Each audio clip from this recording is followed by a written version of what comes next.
So you don't know? I don't know. For us, it looks like Mount Hotham. Yes, that's what we are doing right now. Hotham. I think it's all the giant fibers. That's not Hotham. No. It's not like that. Not every place. It's pretty flat, yeah.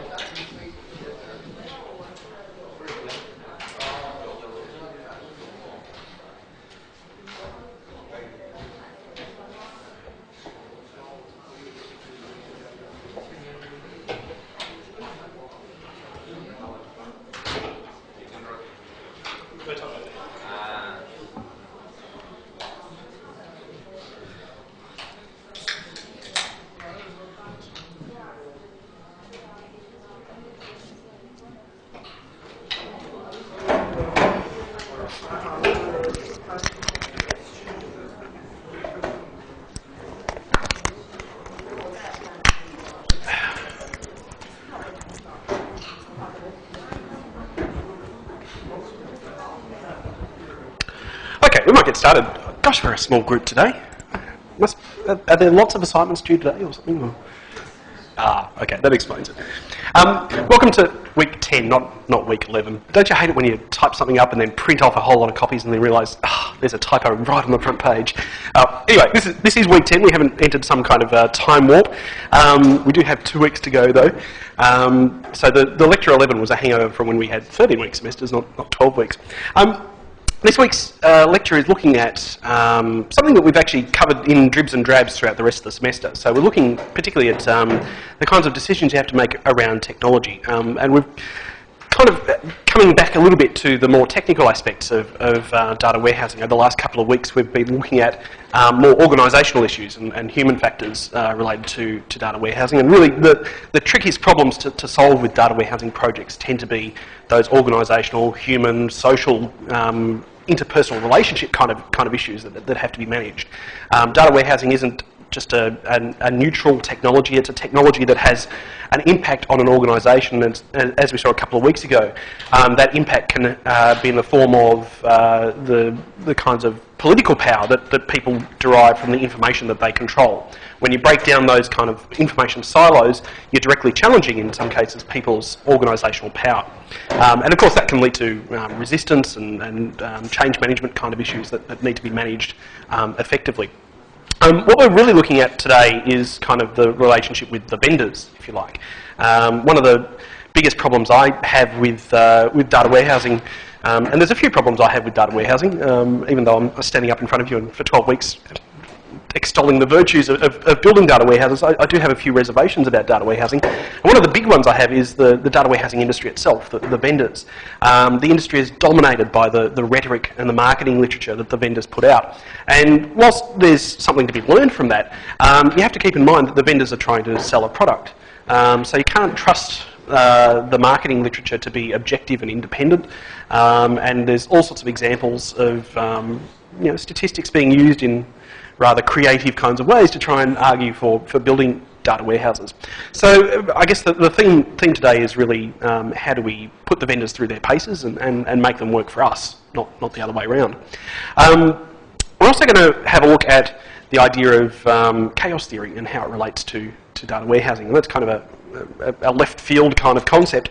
It's an idea that came from, it was actually Peter O'Donnell chatting with a guy called Rob Hillard, who's now, I think I can never remember whether he's with Deloitte or IBM. He's one of the leading data warehouse gurus here in Melbourne, one of the leading data warehousing consultants and business intelligence consultants. He's just released a book a couple of years ago, last year I think it was, on information management in organisations and how business intelligence and data warehousing could fit in with that. And Peter and Rob were chatting about how hard it is to be a data warehousing manager, and the idea cropped up, well, maybe chaos theory, the mathematical theory of chaos theory, actually explains how the life cycle of managing data warehouses. So we're going to look at that idea and what that actually means for data warehouse management and operating data warehouses in organisations today. So some of those implications. So let's kick off. So where does the technology stuff fit in, the decisions about the specific technologies? Well, the dilemma we have is that the decisions very often occur very early on in the project, way up in the planning stages of the strategy and resourcing phase of data warehousing, but it affects absolutely everything in the operational phase. So we're making decisions often before we've even designed or implemented the data warehouse. And the reason for that is that a lot of organisations will use the technology that they've already got in place in an organisation. So if they've already got IBM running their transaction processing systems, chances are they're going to use an IBM database management system to run their data warehouse. And in some cases, as I'm going to, I think there's a dot point coming up to say this, in some cases the data warehouse is actually physically run on the same hardware as the transaction processing system. So not just same platform, but same physical platform as well, which defeats the whole purpose of separating out your data warehouse or your OLAP from your OLTP systems to protect against query drain and those kinds of things, which is one of the arguments that the vendors put out there to advocate for data warehousing. Separate the two out, let one thing do the data warehousing side really, really well, let the other side do transaction processing really, really well, and they can talk to each other, but you separate them. And particularly in IBM shops, it seems, there's this tendency to use, like I said, not just the same platform, but the same physical hardware as well, which was an interesting finding for us. So we've got this dilemma. We've got technology decisions being made very, very early, but affecting everything right throughout the process. In terms of warehouse architecture, this is actually a slide that really comes from another lecture. I'm not sure why I've got this one in here. But similar kind of thing happens. During the design phase, you pick an architecture, enterprise warehouse, data mart, which flavour of data mart you might choose. And of course, it affects everything in the operational phase as well. So we've got the technology and the architecture decisions affecting the operation of the warehouse. And transitions, excellent. Seems every semester there's one or two slide decks that I can't get rid of the transitions, they creep back in. Anyway, what do we know about architecture? Well, like I said, the organisations use their existing technology and they in fact use the same physical hardware in some cases. But the traditional vendors, as a result, have a really strong presence in the data warehousing marketplace. So the vendors who are selling transaction processing systems in many cases, the same vendors selling data warehouses. Now, there's a few notable exceptions. Teradata, for example, are one of the best-known data warehouse vendors, and they specialise just in data warehousing technology. They came out of NCR, which is very much a transaction processing organisation or technology. The technology they sell is for transaction processing. But NCR recognised very early on that there's a difference between transaction processing and analytics. And a lot of what their clients were trying to do with their technology was analyse the data to make decisions. So they created Teradata and then eventually spun Teradata off as a separate company just to focus specifically on data warehousing and business intelligence, but much more data warehousing. Data warehousing is inherently client-server, networked architecture, so you've got to keep that in mind when you're planning the technology side. It's not just the database management system, but when you're shunting around gigabytes or terabytes worth of data every time you run the ETL process, you're moving huge amounts of data. You need to make sure that your network infrastructure, for example, is up to the task. It's not good enough just to have a really good database management system that can handle terabyte size warehouses, and it's not enough to have the processor and memory there to be able to handle those queries. You've got to have the basic infrastructure to move that data around. You're moving lots and lots of data around, and you need to keep that in mind. So out in the marketplace, lots and lots of Oracle, lots of DB2, lots of SQL Server. Windows was kind of a latecomer to the data warehousing industry. Microsoft was a latecomer. They sort of entered the market in the late 1990s, early 2000s, and really only became a significant sort of player in the data warehousing space maybe 5 or 6 years ago. SQL Server has done amazing things to really change the nature of the industry, really actually bring prices down and improve the usability of their products. I'm actually a big fan of SQL Server. I reckon it's a really, really good product. Not such a fan of Microsoft in general, because I don't know, I was brought up in that age when everyone hated Windows, so I've still got those vestiges of Microsoft's evil corporation, but of course they're not. But I reckon the SQL Server product is just spectacular. Don't talk to me about Microsoft Word. I had a very bad experience with Microsoft Word about 2 weeks ago. But SQL Server, top notch, I reckon. And it's good because it's really, really cheap. A license for SQL Server is a couple of $1,000s, whereas equivalent products from other vendors, we're talking tens of thousands or hundreds of thousands of dollars even, depending on the licensing terms. And you can install it on a desktop machine and play around with it. It's good for experimenting and playing around with design, which fits in very neatly with that idea of evolutionary development and kind of the skunkworks approach that works really well for business intelligence and small-scale data warehousing. So Microsoft sort of revolutionised the small end of the market in the 2000s when they brought out SQL Server 2000. And not only did they shake up the business intelligence side of things with reporting services and analysis services, basically by giving away business intelligence tools with their DBMS, but they really challenged the traditional vendors in the data warehousing database side as well. So Microsoft have had a really big impact of changed the way that the vendors think about trying to market and price their product, essentially bringing the prices down. And it's changed, of course, the relationship of the IT department with data warehousing, because lots of people all of a sudden can install SQL Server on their own machine without letting the IT department know. So you end up with all of these little independent data marts cropping up all over the place in organisations, and Microsoft is kind of the reason why that happens so much. Excel plugs in nicely with it. It's kind of a manager's technology utopian dream, really. The ability to slice and dice using Excel. It's the IT department's worst nightmare, though. They hate it because they don't have any control over it. So like I said, we often see the same hardware running the same physical hardware running the transaction processing system and the data warehouse. This is particularly the case with IBM. We think because IBM sells such powerful hardware, you buy an AS400, a mini computer, and there's so much raw computing power there that you can just run two virtual computers on the same machine, and they cope with those query loads just because there's so much horsepower under the hood. It's not necessarily the recommended way to go, but organisations get away with it. And the reason why they're tempted to do that is not so much because it saves on buying hardware, but it saves on getting human resources as well. So if you've got a team that's skilled in running an IBM or DB2 database management system, it makes sense to use that for the data warehouse as well. Or if you've got an Oracle or a Windows environment, again, same kind of thing. If you've got the skill base already in the organisation, it's cheaper to go with the same technology than to bring brand new technology in, something that's unproven. And in fact, if you remember back to last week's tutorial, one of the failed cases in those data warehousing cases that we looked at was in fact an example of an organisation bringing in brand new technology and not really understanding how to run it properly. And that led to their failure. So lots of the same kind of stuff running the data warehouse as the transaction processing system, but we do see a fair bit of variation in the delivery tools. Although that's consolidated a little bit over the last couple of years as the business intelligence vendors have been merged and gobbled up by organisations like IBM or SAP and so on, or Oracle. There is a wide variance in terms of how people prefer to get their data. So you might find one organisational unit really passionately using business objects, another one using Cognos, for example, and they're so wedded to their tools because they're used to it that when a data warehousing project comes along to try and consolidate everything, people still want to use the same tools and they still go with that.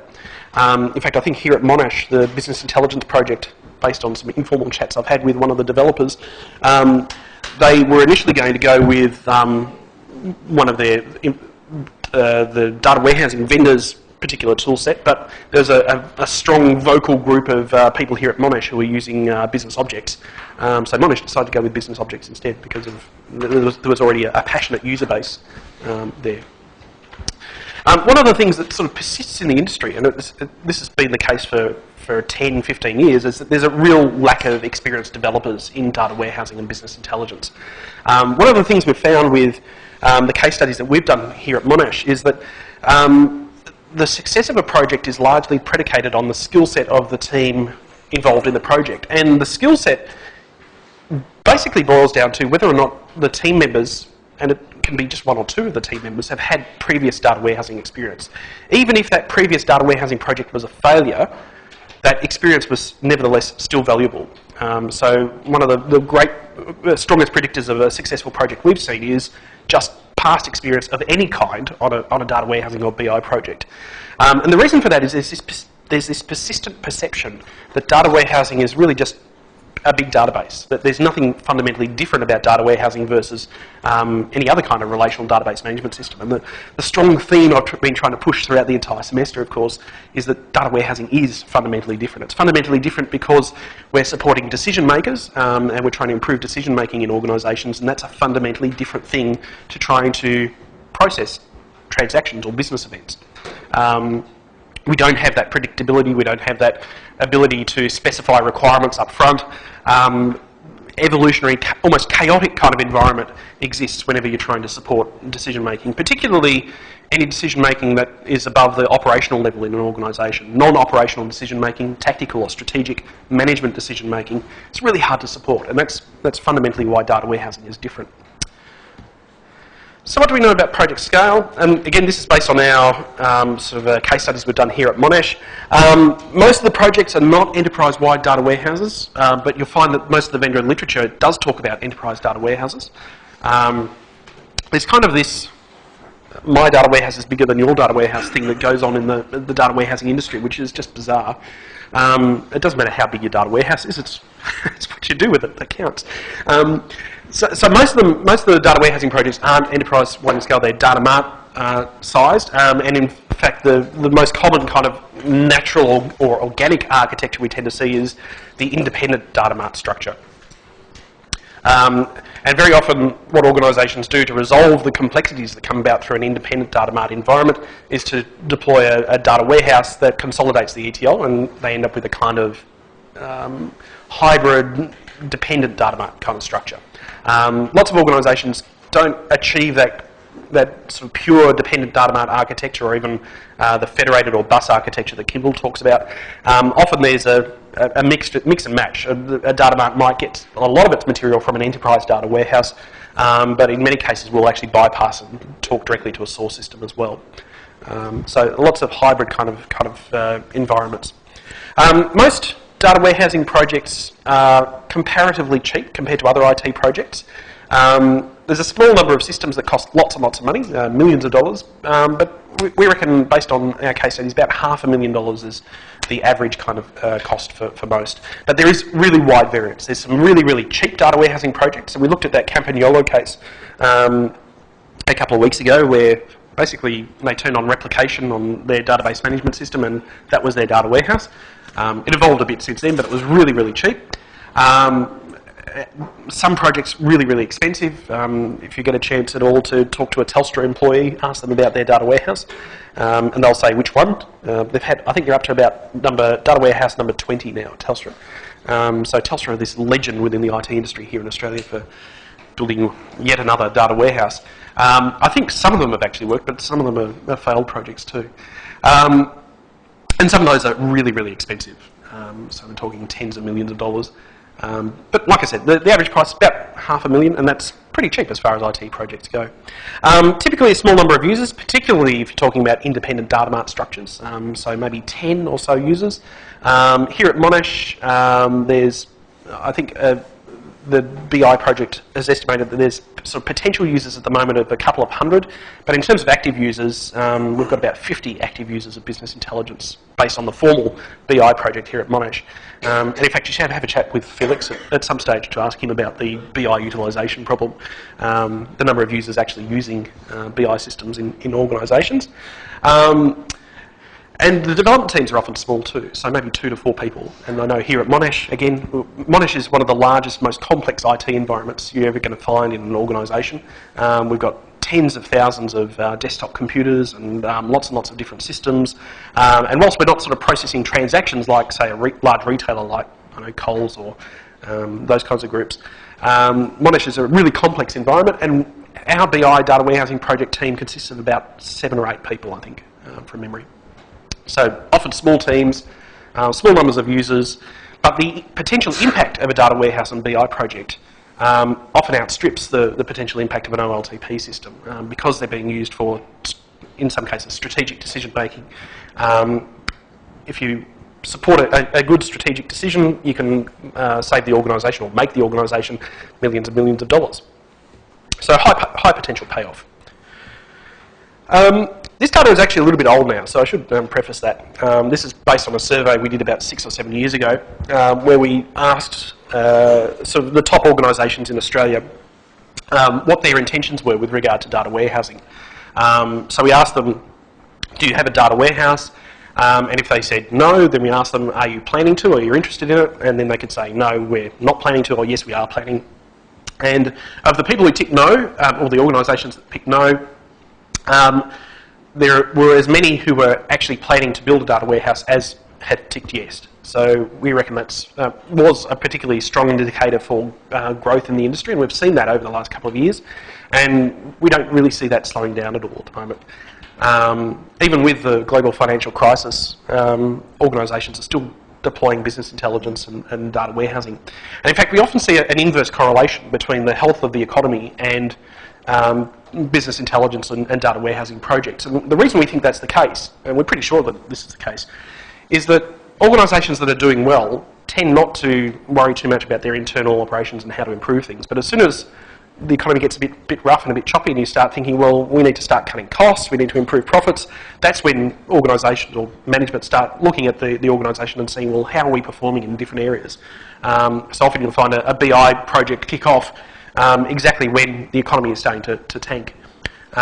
So there's this kind of inverse relationship between the BI IT industry and the overall economy in general. Which is actually that second point. So organisations experiencing stress often look to a data warehouse and BI tool to better understand their business and make better changes. I mentioned earlier Microsoft had a significant impact because, comparatively speaking, they basically give away their software, and their software is actually pretty good. And because Windows kind of dominates the desktop in enterprises, there's lots of latent skill already in Microsoft technologies. So it's kind of a natural choice for organisations to choose SQL Server. And it's interesting to see a sort of convergence between the ERP industry and the data warehousing industry. And I noticed this about 2 years ago or 3 years ago. It was at a Teradata conference, and SAP was their sort of sponsored partner, and they announced this big strategic collaboration or business partnership with SAP, which at the time seemed a little bit odd. You know, a large OLTP vendor and a large data warehousing vendor, they're focusing on different kinds of users and so on. But we've seen this right across the board. SAP and other ERP vendors producing BI type tools as part of their product set, and data warehousing vendors like Teradata moving more and more into what they're calling operational business intelligence. The kind of technologies which a couple of years ago we would have called perhaps an operational data store. An operational data store is kind of like a data warehouse, but it's purely for transactional data. So it's kind of there for integrating data, but it's not really about decision support, it's about managing transactional data. Maybe frontline decision support or operational decision making. So we're seeing this convergence of ERP companies trying to do business intelligence and data warehousing, because ERP systems are collecting and integrating data anyway, so they think the next step is to support decision making. So, for example, SAP's BW tool. But interestingly, the data warehouse vendors moving towards the operational and transaction processing side as well. So there's kind of this meet up in the middle of the two sides of the industry, which I think is very strange. The two kinds of systems are fundamentally different. And in the early days, there was a lot of criticism of SAP's BW tool as being a pretty poor reporting tool and not a really effective business intelligence tool. It's since got a lot better. So whilst I haven't used it directly myself, the sort of people I've spoken to who use it and the sort of rumours on the internet and the vibe I'm getting is that it's improved quite significantly. So they're learning about the differences between BI and transaction processing. Okay, so that's kind of the vendor landscape at the moment, or over the last couple of years.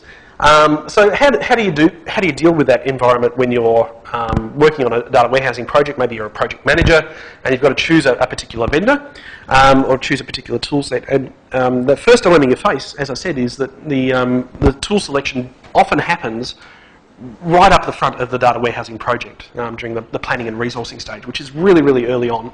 And it has a significant impact on the operational side of data warehousing. It's also dependent on the architecture that you choose. So, for example, if you're going for a data mart type approach, you probably wouldn't choose, say, Oracle or IBM. But if you're going for an enterprise warehouse approach, you probably wouldn't choose Microsoft. Although Microsoft would probably strongly disagree with that. And I noticed they've been doing a few marketing type projects to sort of show off the capacity of SQL Server to handle very large database sizes. So there was some stuff in the press about a year or two ago about Microsoft developing I think it was a 200 terabyte size data warehouse for a particular US federal government agency. I'm not sure which agency it was, but you can probably guess if it with 200 terabytes and the 200 terabytes. So Microsoft is pushing hard to make their SQL Server product seem like a much more large-scale DBMS.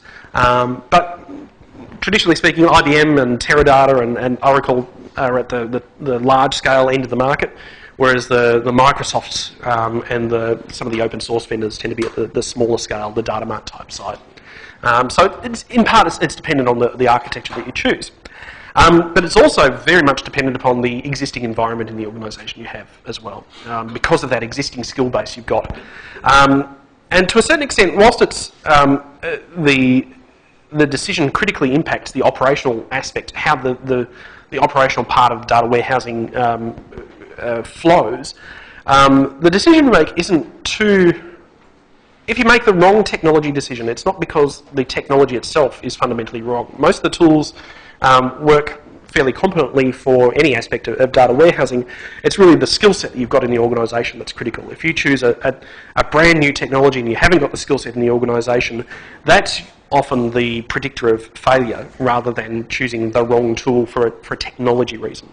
So tool selection is really important, but it's important not for the reasons that seem obvious, in that if you choose the wrong technology it won't work. It can work, but you've got to have the right people there to make it work. That's the critical thing. So, as I said, the good news is that technical problems are usually overcome if you've got the right people in place. The bad news is that because data warehousing is used for strategic decision making and management decision support, it's high risk. If it fails spectacularly. It's a very visible project in the organisation, and as a result, if it fails, then chances are the organisation is going to be very sceptical about the project team and the idea of data warehousing down the track. And adding to that is that you need a different mindset for data warehousing. It's very different to transaction processing. And you've also got this situation where the requirements for the systems change over time. They necessarily have to change, otherwise we're not providing proper decision support. So we've got this chaotic, unpredictable systems development environment, high risk, high visibility kind of project, small scale teams often, who often end up being very overworked as a result, and a dependence on having the right skill set to run the right kind of technology. One of the surprising things that we've found is that ETL tools, which are a growing part of the data warehousing market, there's more and more vendors now specialising just in ETL tools like Pentaho that we used in the tutorial. But we're finding a lot of organisations not actually using those tools. They're actually developing their own ETL processes, like literally writing the code themselves. And this is based on some surveys we've done over the last few years. And it's surprising for a couple of reasons. One is that the tools are actually getting fairly good now, and they're fairly effective. And even though they're quite relatively easy to use and they nicely maintain kind of the metadata involved in the ETL process, organisations are still going to the effort and expense of writing their own tools. But it's also surprising because the ETL process is probably the most challenging technical aspect of developing a data warehouse. Getting the ETL process right is quite a technical challenge. It involves everything from sourcing and mapping data elements to the kind of stuff we talked about last week with data quality, trying to fix up data quality kinds of issues. So given that it's perhaps the largest technical component, you'd think you'd want to minimise the effort involved and maximise your usage of tools that make the process a lot easier for developing that part of the data warehouse. But organisations are still choosing to write their own. We think because there's this perception that a lot of organisations see their data as, I guess, what's the best term? Idiosyncratic. It's not... they're special. Yes. Exactly right. And yeah, maybe they're right. I don't know. But there's, for some reason, they think, well, one of our source systems is so peculiar that it's actually easier to write our own code than try to wrestle the ETL tool to actually work effectively with that system. Or maybe, excuse me, maybe the ETL process is just not fast enough with the tool, and they're trying to get it to run faster by writing their own customised code. The kind of expense and complexity that's involved with this is really significant. Based on the survey work that we did, the average number of custom written applications per data warehousing project to do the ETL process was 16 different applications. The average size of each of those applications was in the order of, hang on, I might have my stats wrong now, might be 9 applications and 1,600 lines of code per application. So that's a lot of code to maintain. Version control you have to maintain as well. Every time one of the source systems changes, you have to update that code. Every time the data warehouse has to change to evolve to meet new requirements, again, that code has to change. So you've got a significant development and code maintenance issue on top of just keeping the data warehouse running as well. So we think that we were quite surprised to see that was the case in the industry, but yeah, like Michael said, organisations perceive themselves as, we're different. Okay, so what are the different tools that you need to make decisions about? Obviously in the back end you've got the key one is the ETL process and the data sourcing. You might also incorporate some data quality tools as part of that ETL process, so some data cleansing and data scrubbing. The most common kind of data quality tool used in the ETL process is deduplication software, or deduping software. And that's because you've often got duplicate records, particularly of, say, customers, existing in multiple systems, and you need to be able to integrate those, and there's no automated way, particularly here in Australia, since we can't use social security numbers or national ID numbers, and Felix tells me that in Chile life is much easier because everyone's got this unique identifier that you can use to identify unique rows, but here in Australia, because of privacy legislation, we don't allow that. So it's really hard to work out that these two records are in fact two separate customers, or in fact these two records are one single customer. So there's all sorts of kind of essentially data mining tools that try to identify patterns in the data and dedupe the data. And there's companies that have sprung up purely just to sell products, focusing on that particular problem. You also need to look at data storage, so the DBMS, as well as other associated tools with the DBMS, things like aggregate navigators and metadata repositories and those kinds of things. And that leads into the metadata management side as well. So lots and lots of metadata used throughout the data warehousing process, representing in itself a fairly large amount of data that needs to be stored. So you need some kind of mechanism to manage that.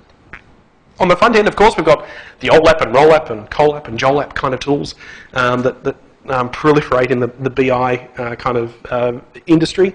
But most common, apart from the BI tools, is spreadsheets. Microsoft Excel seems to be the most common decision support tool used in organisations. The IT departments hate Excel.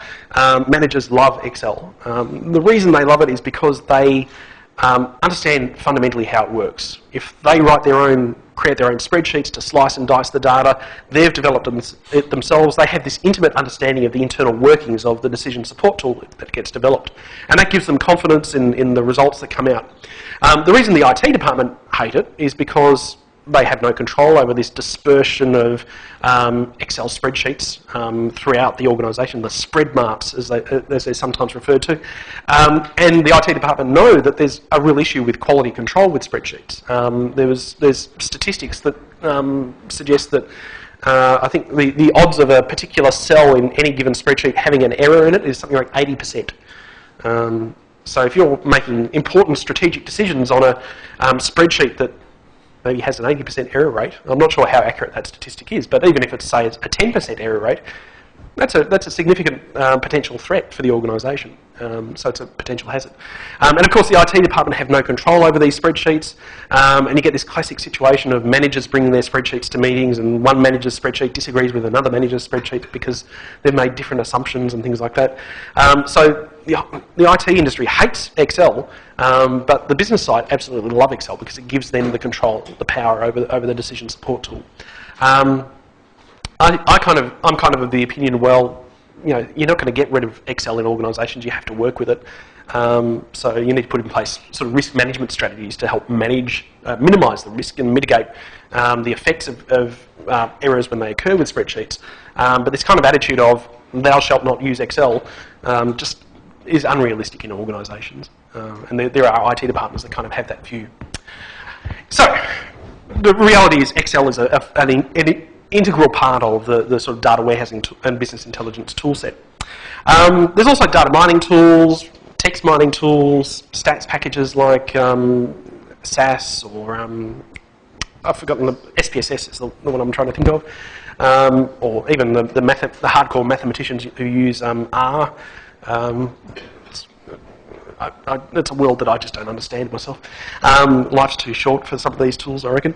But there are all sorts of different tools for different kinds of analytical purposes that organisations are trying to use. So we've got to make decisions about all of those and try to support them. And the good news is that they all tend to talk to each other quite nicely because of the standardisation of the database industry back in the 1980s. So there are standard middleware tools, protocols in place to allow front-end tools to talk to any relational database management system, and different DBMSs can support different kinds of ETL process tools and so on because of that standardisation. So SQL and the standardisation of relational database management connectivity like ODBC or OLEDB means that pretty much any tool can talk to any other tool. So you have this rich kind of ecosystem of or perhaps smorgasbord to choose from in terms of the tools that are available and that will actually work with each other. That's kind of the software side. The hardware side, obviously the servers are the main thing from the data warehousing perspective, but you also need to think about the kinds of front-end hardware and software. Most organisations or most managers will have probably a laptop that they need to integrate with, possibly a desktop, but more and more we're seeing the iPad, for example, being used as an interface for business intelligence.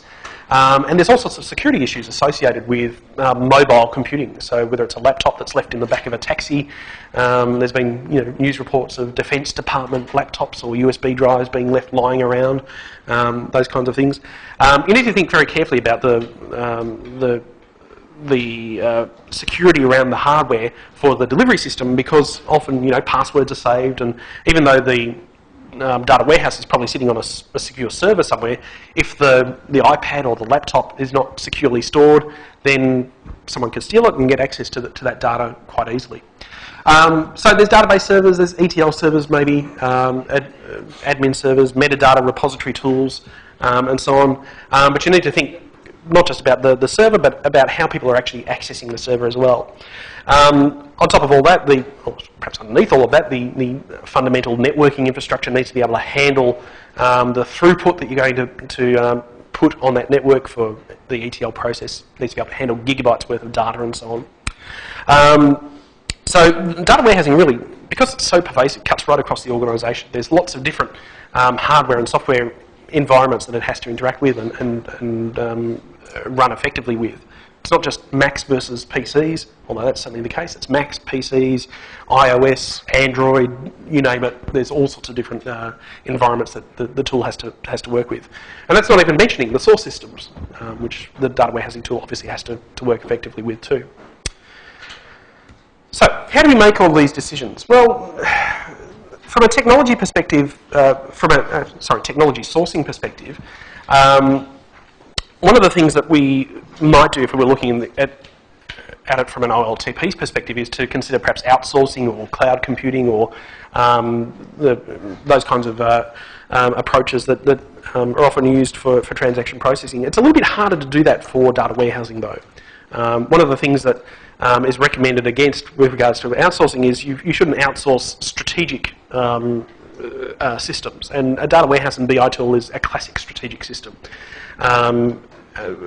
Even outsourcing your OLTP systems can be a challenge too. And for those of you in Steve's chute, you should ask him about the project that he was involved in with where the OLTP system was completely outsourced to the client's main competitor, and they couldn't get access to the data to design the data warehouse for about 6 months. It really stopped the project.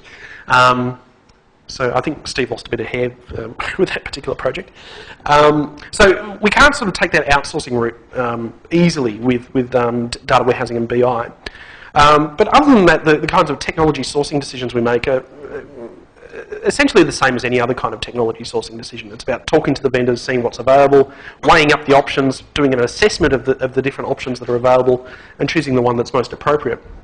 So typically the process will include thinking about the architecture, but remembering that the tool decision is often made very early on. Perhaps not the specific tool set, but maybe at least the vendor environment. So whether it's Teradata or Microsoft or Oracle, may be made at that planning and resourcing stage. But you really do need a bit of an idea of the kind of architecture that you're going to develop to choose the right tool set. But assuming you've got that kind of information, you sit down and look at what the available products are. You might get some vendors to come in and actually demonstrate the products, but you might go to some vendor seminars. The free muffins are always a good thing to get when you go to the breakfast they host. The only downside with going to vendor seminars is that they always seem to be run at 7:30 in the morning, which I find a real hassle. But like I said, free muffins, free coffee, it's good. And they demonstrate their products, and you get a bit of a feel for what the products are capable of. But you need to remember, when you're going to a vendor-run demonstration, it's their hardware, their data, their environment, and their script that they're actually running to when they're demonstrating their stuff. And so, of course, it works. Very rarely have I been to a vendor seminar where the demonstration hasn't actually worked.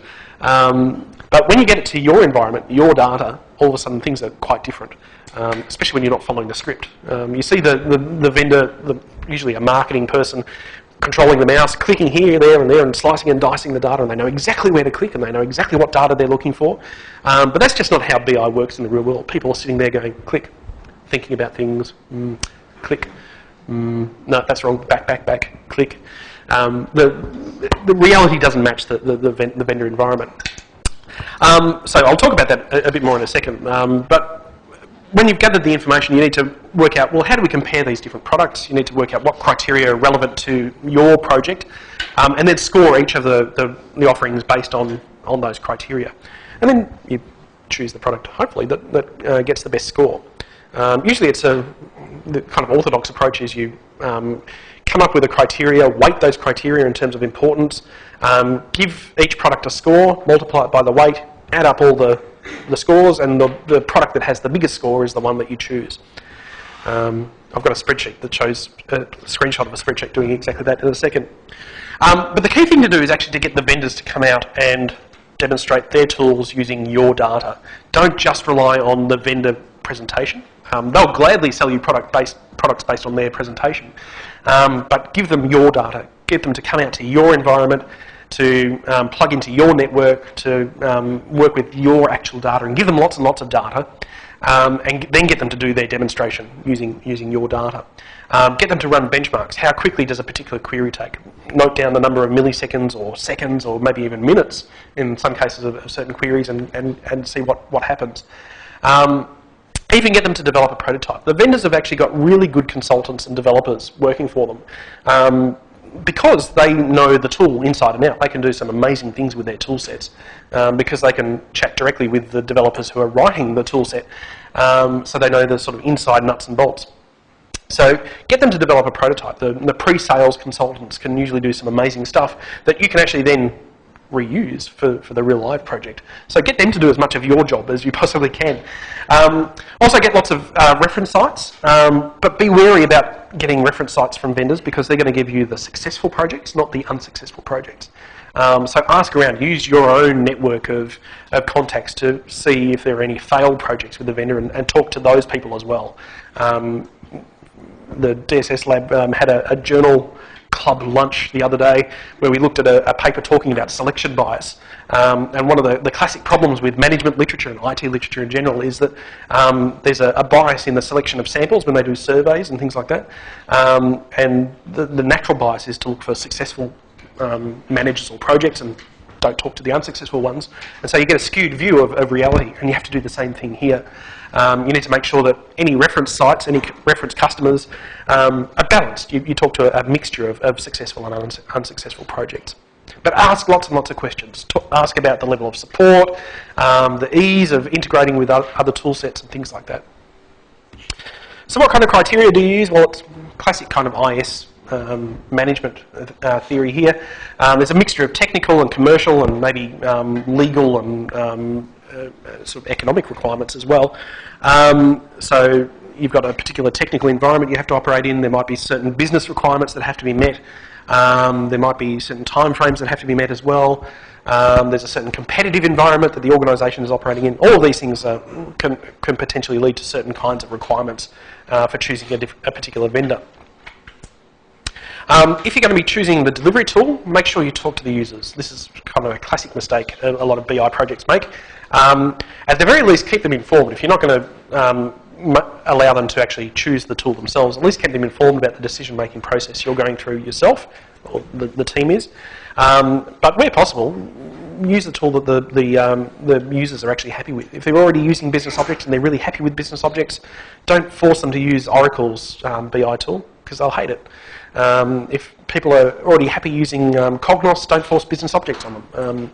Even though the tools can do fundamentally the same thing, the way they do those things can be quite different, and that can be quite a challenge for the end users. So in terms of technical requirements, here's a whole lot of them. I'm not going to read through every one, but the typical kind of things you might expect. Compatibility, speed. Web integration is a big one, but nearly all tools these days have some kind of web aspect to them. There's kind of two aspects to web integration. There's not just the ability to deliver data via the web, and most BI tools these days have a web interface, and often that's how the tablet computing platforms work, is that they just use a browser to access the web client. But there's also the input of web-based data. So a lot of organisations these days have websites. Maybe they do business on the web as well. So there's data that comes in from online stores that needs to be integrated with the often physical stores. So how do you integrate online data versus real-world bricks and mortar kind of retail data? There's also how do you incorporate web logs and things like that? How do you analyse how visitors move through the web space, the website that you've got?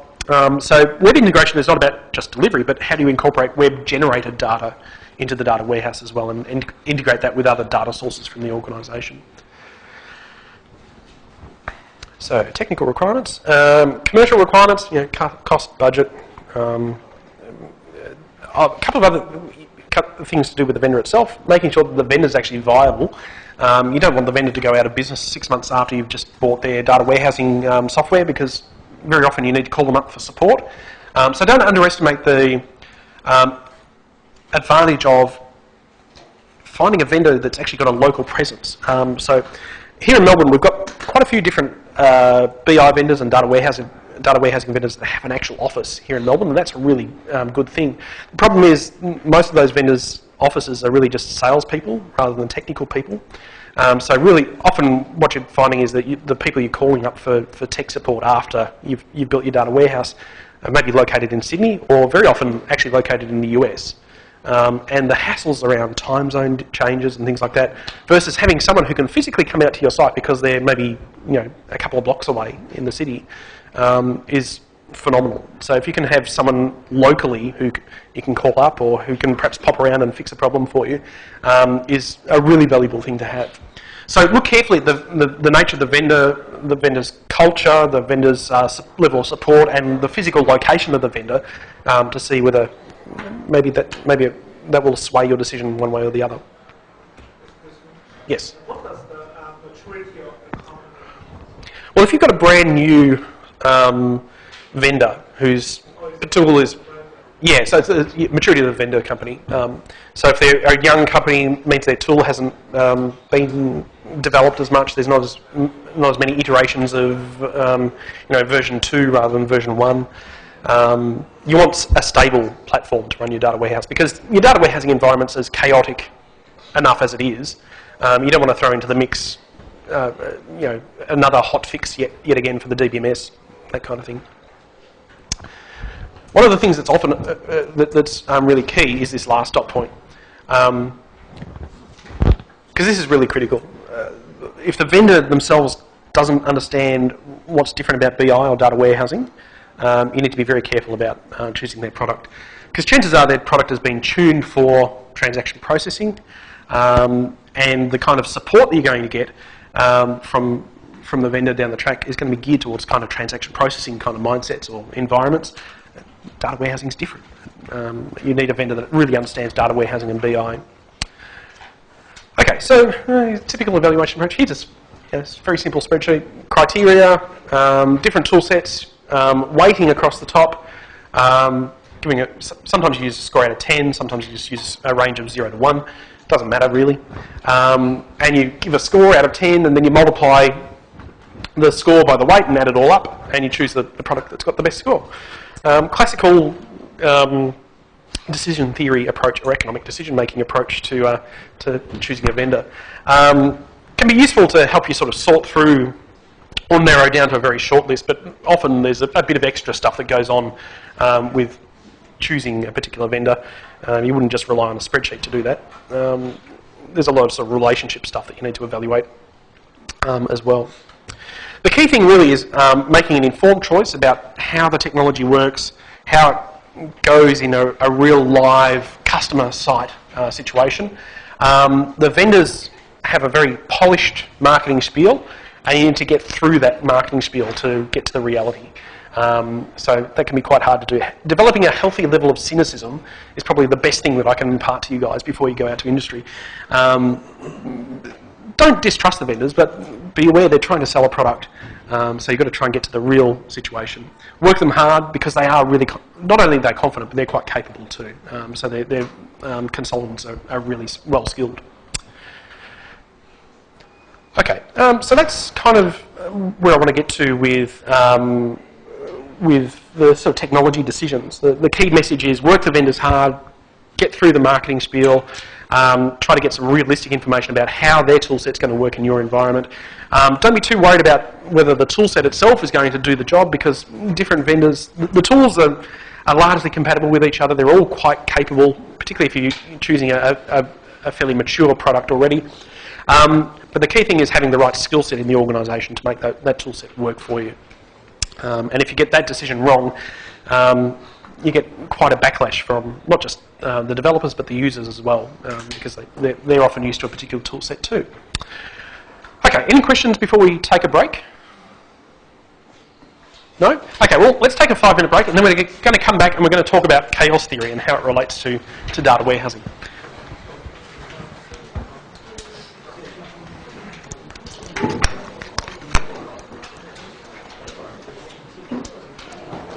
Hey, Benji.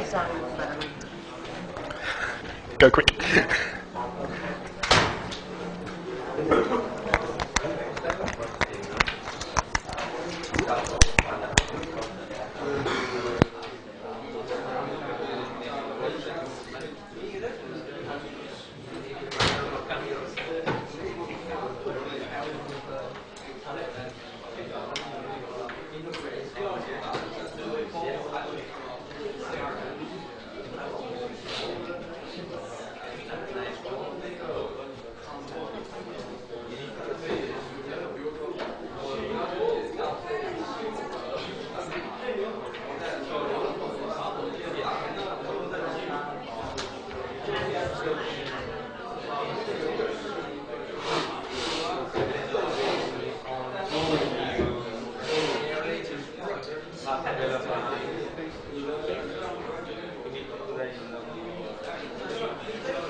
Don't forget I've got 70 seconds.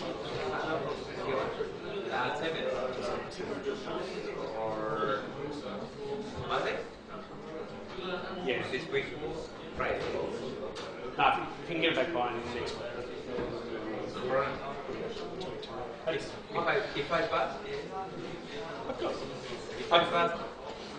I've gone through half of mine. They're pretty easy. Maybe 20 minutes. No,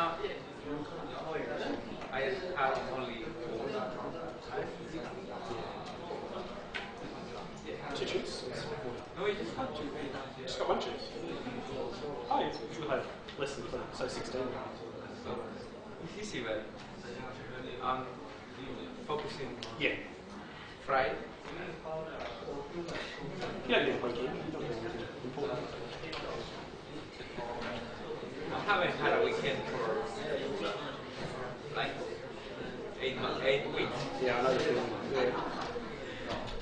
We're not. I was trying to finish up with actually 9 months ago. And I actually believe that I have children. And it's working. You need to go on holiday. But we all How have have you chosen the No, I don't really. Yeah, I need to book something. a beach somewhere? You know we're gonna have a break. It's important to manage the home as well. This balance is difficult to get the balance. In a couple of weeks' time, you get your confirmation out of the way, get your sons out of the way. And yeah, but she's busy. How many assignments has you got to do? Another 4? Or? Have 2 more assignments on this time. Yeah. Almost there. We're Another month. another month. But after the I think we're going to have weekends. Weekend. Because we used to walk through the park. What do you now it's winter. It's, But still, yeah. It's going to be snow. we used to go, I don't know, have outside. Restaurant, coffee. You can do essays and assignments in cafes. But she's so too focused on that. She doesn't move from her culture. And I was in the same mood for these 2 weeks. Okay. But yeah. They sent me changes. Already. Capitalization. And one spelling. Commas. No commas there. You see, We have a lot of commas in Spanish. yeah. That's not my big. Sometimes the problem is the adjective in front of the best phrase. And Ron sent me a lot of lessons. Like, Yeah. bring this one around. I suppose if you've been a journalist, focusing on those little things is what they do. Yeah, They really are and actually, what happened? He sent me this email and said, "This is a very good job." And then I started to look at the paper, and in every single sentence, every single paragraph. Well, I'd hate to see a bad job. Maybe with a bad job you don't get many comments. I agree. This is very nice. Yeah, that's it. I don't know. If Ron and David are happy, you'll just block us. I know, but the politeness is the thing. You'll be okay. Yeah, let I David know know. that they're bad. But it's like I'm looking for something good. I'm still understanding I've never been. quality and quality and good because at the same time it is not just the review. I've never been in a confirmation somewhere where there hasn't been constructive feedback. Yeah, I've never seen anyone get savaged. Like David savaged some other guy. Yeah. It's pretty rare. No, but I'm not worried about that. A lot of yeah, I worry. The normal there is like you can have I want the project to be quality because this is just a project that we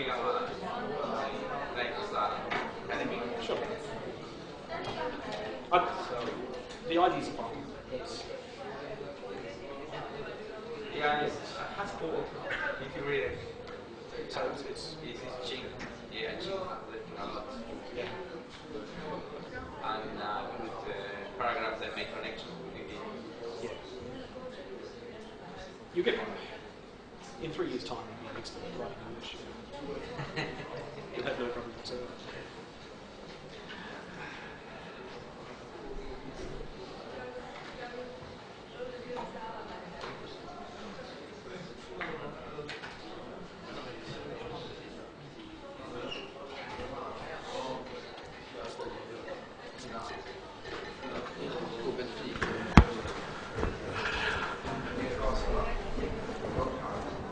Okay, let's get underway again.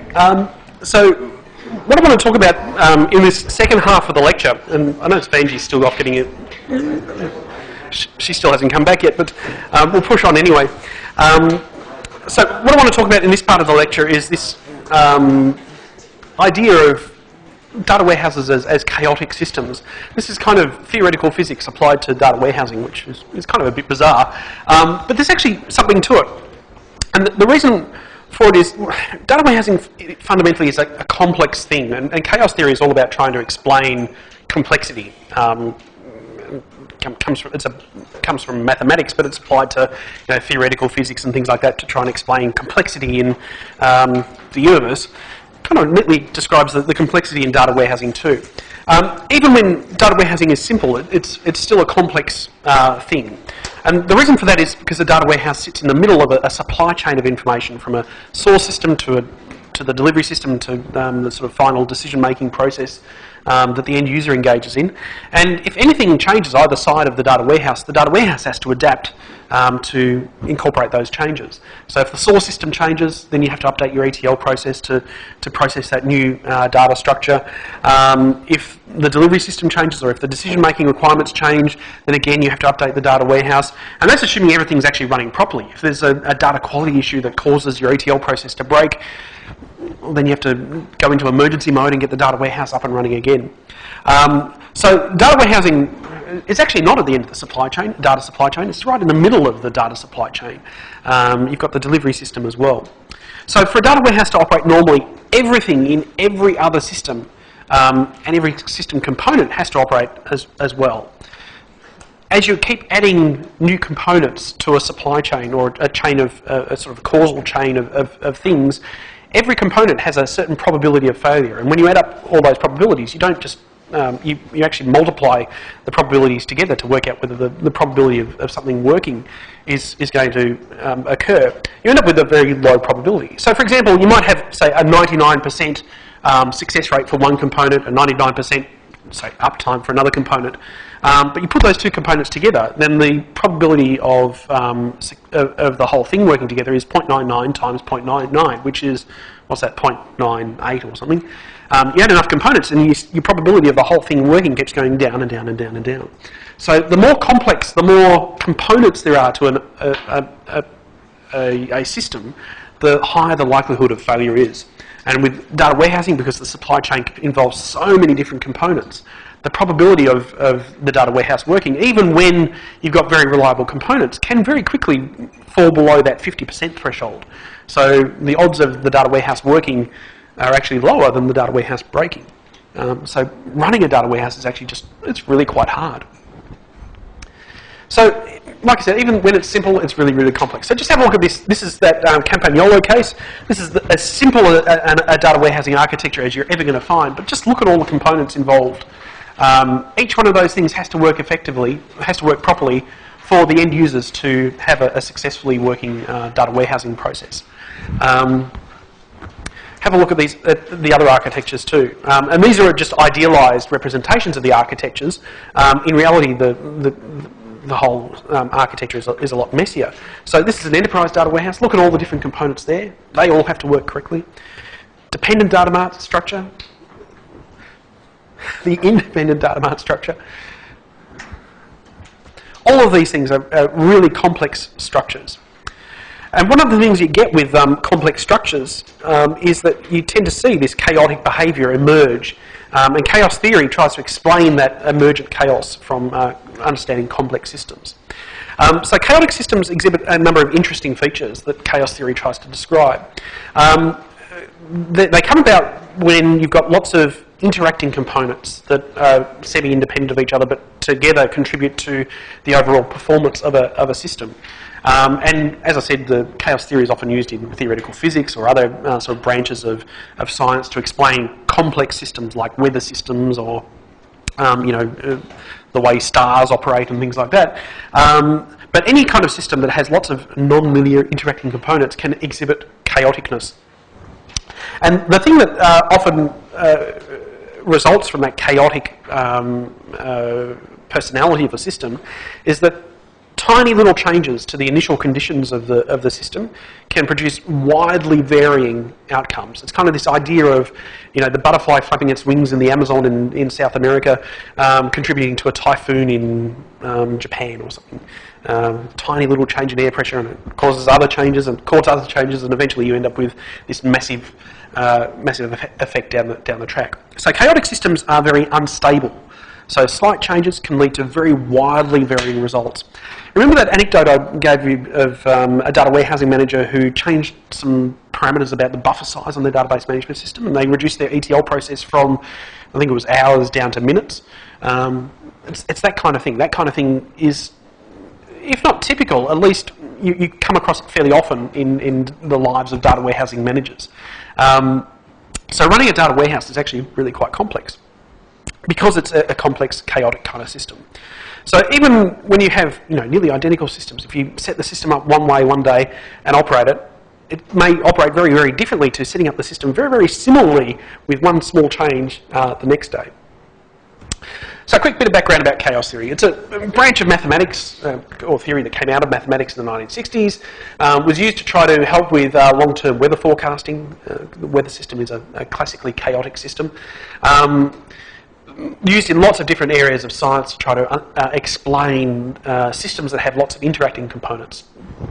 Good book to go and read is James Gleick's book, Chaos Theory, Making a New Science. So can we describe data warehouses as chaotic systems? Well, the argument is, well, you can, because it's a large system, lots of complex interacting components. And if you look at any one sort of part of a data warehouse, you see complexity everywhere. And this is just looking at the ETL process, just one very specific aspect of the ETL process known as the batch window, the amount of time you've got to run the batch process that is the ETL process. This is an influence diagram describing the factors that affect the size of the batch window. Look, how complex is this diagram? It's just describing how much time you've got to run the ETL process each time. So how frequently you update the data, the performance of the DBMS, use of transaction processing monitors, the capacity of the network, how frequently the OLTP system is archived, whole range of different things, all influencing just one characteristic of the ETL process. So complexity is everywhere in the data warehouse. What are the implications? Well, one of the consequences of chaos theory is kind of Murphy's Law. Murphy's Law is this kind of folk theory of, if anything can go wrong, it will go wrong. You've got a piece of toast, you drop it, it's bound to fall butter side down on the ground. Murphy's Law is actually quite true. It's based, and it's kind of an example of chaos theory. If you've got highly varying and unpredictable systems, then the probability of any one event occurring becomes higher and higher the longer you run that system, the more chaotic it is. So that the odds of something going wrong with the data warehouse system are actually pretty high, given enough time, because there's so many different variations in how the warehouse runs. The corollary of Murphy's Law is that if anything can go right, it will go right too. So sometimes you'll have the data warehouse just running really, really, really well. The problem is the expectation is that it's going to run really well all the time. And Murphy's Law, chaos theory says, well, it's just not going to happen sometimes. The best run data warehouse is going to have a significant probability of breaking at some stage. So sometimes data warehouse managers are just going to have really bad days. And the discussion around that Peter O'Donnell and Rob Hillard had was kicked off by a complaint by Rob saying, he was a data warehouse manager at the time, he was saying, look, stuff just goes wrong. I can't work out. I'm going to have to quit my job. I can't get this data warehouse to run effectively. There's always something breaking. And the reason wasn't because he was a bad data warehouse manager or the development team were a poor data warehousing development team or the technology was wrong. It's a complex, chaotic system. So what can we do about that? Well, one thing is to not make the assumption that data warehouses are going to work all the time. In other words, put in place a kind of risk management approach to mitigate the consequences of things going wrong with the data warehouse. So put in place structures to fix the ETL process, for example. If the ETL process breaks, then make sure you've got processes in place to get the ETL process up and running again. So maybe someone's on call 24 hours a day, expecting that call at 3 o'clock in the morning as an automated alert says, oh, the ETL process is broken, so they get an SMS or a pager or something and they get woken up and they have to go in and fix the ETL process. So plan for things breaking. But also put in place or build into things like service level agreements and understanding that sometimes things go wrong. So don't assume that you're going to have 99.999% uptime. Factor in the odds that something is going to go wrong at some stage and make sure that there's some slack in the service level agreement to allow you to fix things up. The other thing that chaos theory describes about chaotic systems is that the closer a system is run to capacity, the more chaotic it tends to be. So we can actually use that to our advantage.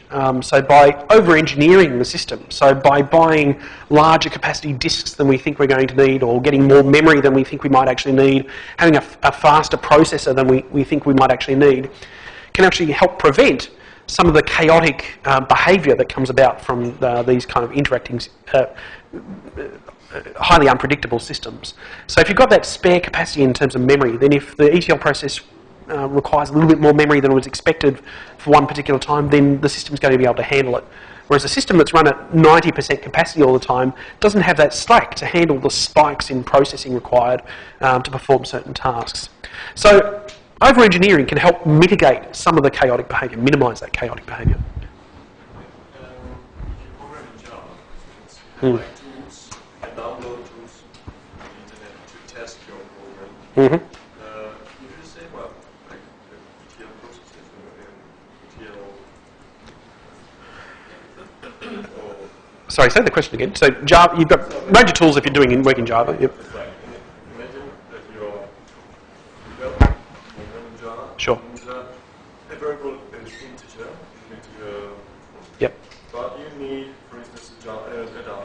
Sure. Yeah, there's one particular data value that's outside the range that you expected. Yeah. And then, if you use that program, if you use like testing programs, they are able to test your program and to identify this weakness. Yep. Do you have something like that? Oh, any development environment has got testing tools, and some are better than others. But yeah, there's all sorts of testing that you should be doing on any component of the data warehouse, including the ETL tools. But no amount of testing is going to cover every single possible permutation of data that you're going to get. So even with all the best testing in the world, and you might minimise the number of unexpected things that happen with data warehouses, because there's so many interacting components, being able to predict every single combination of state of those components, it's just impossible. You just can't do it. So you kind of have to manage that expectation. And one of the things you can do is service level agreements. So don't assume you're going to have a perfectly running system. Expect things to go wrong and acknowledge that reality. But also by over-engineering, by choosing, say, a double instead of an integer. It's more costly from a processing perspective, but it means you've got that extra capacity. So if you think, well, 99% of our values would fit within an integer, there's that 1% of time when it doesn't. So having that extra capacity can minimise that chaotic behaviour or things going wrong when that chaotic behaviour exhibits. It's like possible development scenarios, different possible scenarios. Yeah, that's right. And that's why there's this kind of rubric within software engineering. There's no such thing as a bug-free application. It's just complex. It's impossible to write bug-free code. You're right, even if their code is one line long, there's a chance that there's a bug in that one line. Yeah. Okay, and so over-engineering is a good idea, but also working within the evolutionary kind of environment by adopting an iterative kind of approach can help too. So the smaller scale of the system you're working on, the more likely, or the less likely things are going to go wrong because you're working with fewer components. And as you build up iterations within each component, over time it becomes more and more stable as you keep refining it and improving it. So components in the system become less chaotic themselves as they get developed and become more stable over time. So if you adopt that kind of a mindset of, well, let's start small and iteratively build up the warehouse, chances of the overall system being chaotic are minimised, or the chaotic behaviour tends to be minimised if you adopt an iterative approach. So plan for iterative development, plan for iterative improvements to each component over time, start small and grow the warehouse rather than trying to start big, and chances are you're going to end up with a more stable system. Iterative development is just fundamentally a good way to manage complexity, and so if you've got a complex software development project, iterative development, it makes sense regardless of whether it's a warehouse or not.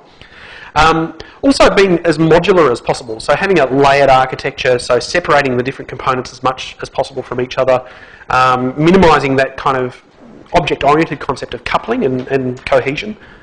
So high cohesion, low coupling. The more modular things are, then if one thing breaks, it's easier to fix that one thing than if you've got this sort of spaghetti code mess of dependencies between components. So be modular, layer your architecture, use iterative development, over-engineer, and you can minimise the kinds of effects that you get from chaotic kinds of systems. So anyway, I've assigned that paper that Rob and Peter wrote about chaos theory because it's quite short, it's easy to read, but it's got some interesting implications for real-life data warehouse practice as a result. Now, for next week, is assignment 2 due next week? It's not, is it? Because this was week 11 slides, now week 10 slides. Yeah. So ignore that dot point. You can hand it in next week if you want, but no. It's week 12. Don't panic. I reckon every semester I've got to do that to a class at least once. But next week, this week we're going to do some work in the tutorial on assignment number 2. So it's working with helping you make sure you don't plagiarise, how to cite and find the research that you're going to use and the literature you're going to use for your assignments.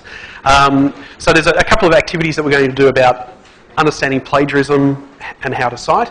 Probably the biggest recommendation I can give to you is to use the EndNote software that we've got, the library makes available for you, so you don't have to worry about how to cite.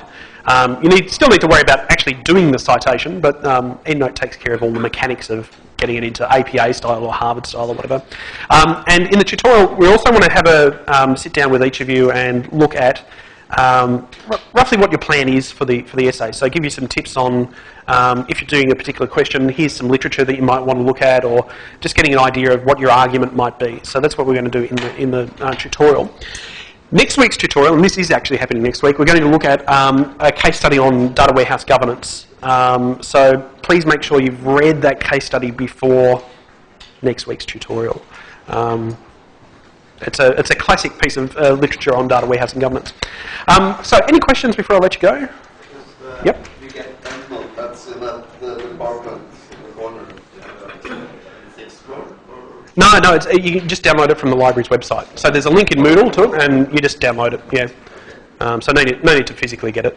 Yeah. And it integrates with Microsoft Word. So it's basically a database of your literature. And as you're writing your essay, you say, okay, I want to insert a citation here. Click, and it creates your bibliography for you. So very handy. Any other questions? No?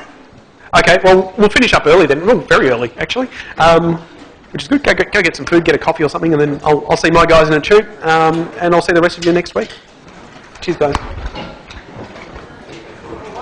Hey, Penny. Since I sent you the soft copy, I just found too little annoying. Got to be exactly the same as the soft copy. We can only mark what you submit. Like, better to take the soft copy and then. When did you send the soft copy through? Sorry, when? Morning. Oh, well then it doesn't matter. Okay. I was just going to say, if you've sent through, say, a couple of days ago, then that would be a small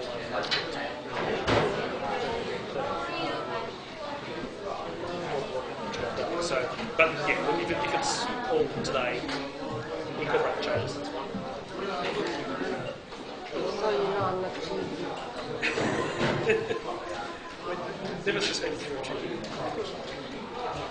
Do I have to resend you the version that you just sent? No, we'll just take that. So we'll treat this as the solution.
But even if you do get more less than 40%,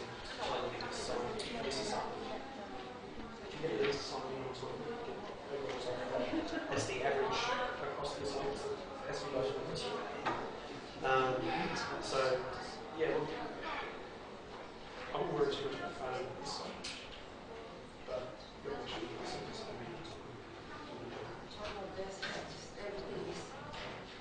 Piling up on me. Hard to catch up. if you want to chat at any stage, just if you want to have a chat sometime. Yeah.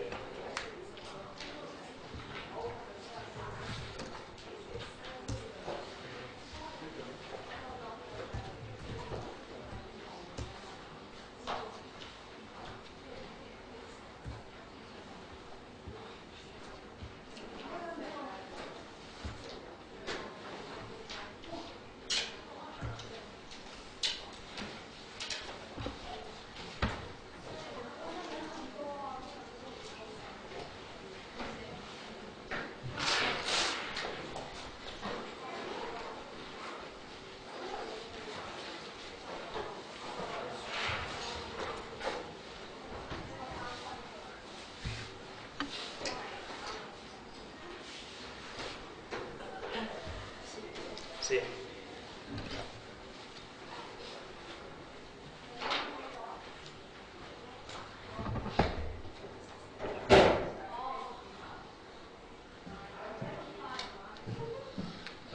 Cheers. So we're just working on the assignment two. Well, there's a few specific things I want people to do beyond just the assignment stuff, and it's about, essay writing, Yeah. that sort of stuff. So, yeah, it's all